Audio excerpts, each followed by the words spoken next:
My name, Edmond Yakani, Executive Director of CEPO. I would like to take this opportunity to amplify my voice loudly and seriously to the attention of the leaders of the parties signatory to our access. And we are aware that our access was signed in 2018 as a political agreement for transitioning the country from violence to peace in a non-violent manner without any military confrontation.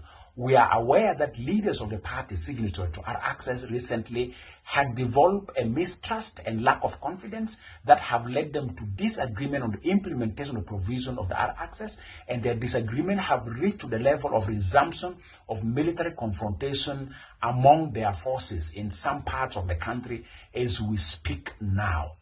I, as an activist, as a human rights defender, as a stakeholder, as a signatory to our access, we have been receiving a very serious, disturbing allegations that the frontline commanders of the parties who are signatory to our access at the institutional level are involved in recruitment of a new fighting force in their forces.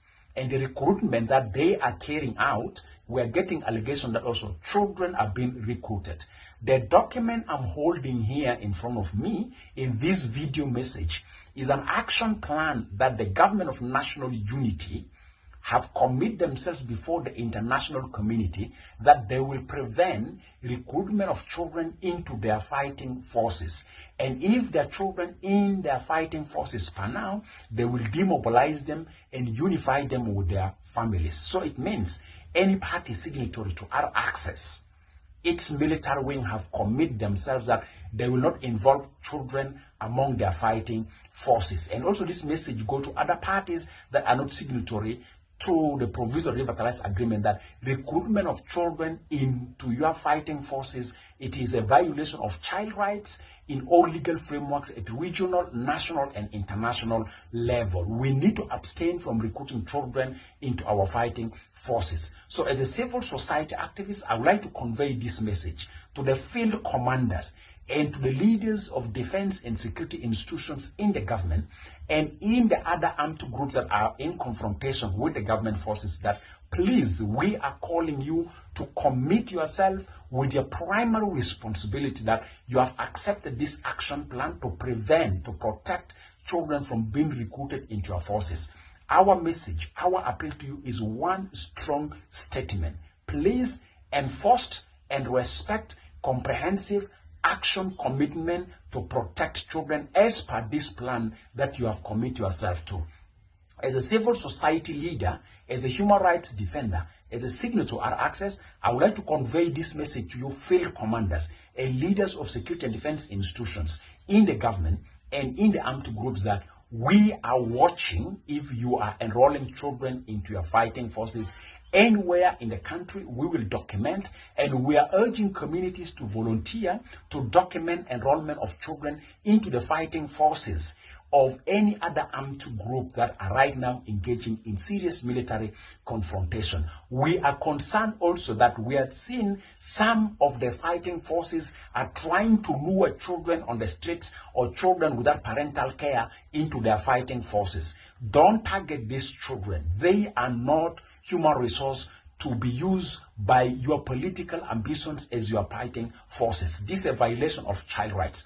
Per this action plan, we are watching, we are documenting your action, and we will produce our own report that describe your compliance or non-compliance with this action plan, or your compliance and non-compliance with a comprehensive action commitment to protect children that you have committed yourself with your own signature on the 2nd February 2020. Our message to you is that please abstain from violating this action plan, commit yourself to enforce this action plan, and as a civil society, we are appealing with high respect and honor to His Excellency President, who is Commander-in-Chief, to ensure that the government forces are not involved in recruiting children, but further, we would like to appeal to His Excellency President to direct the government to budget for the implementation of the commitment that are enshrined in this action plan. As a civil society leader, as a human rights defender, as an activist, I'm appealing to field commanders.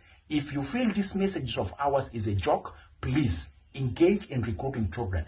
we will produce a report where we will name you specifically as a field commander or as a leader who was involved in recruiting children into our fighting forces, and you're engaging children to fight for you in the current escalation of the violence. And our message to every armed group that are in confrontation, that please opt to use dialogue as a means of resolving your political differences. We are calling for an urgent declaration of ceasefire and recommitment to the cessation of hostility agreement signed in 2017 among the parties who are signatory to the provision of the access. And we are asking any commander, respect this action plan, implement this action plan. Your lack of respect of this action plan or compliance with this action plan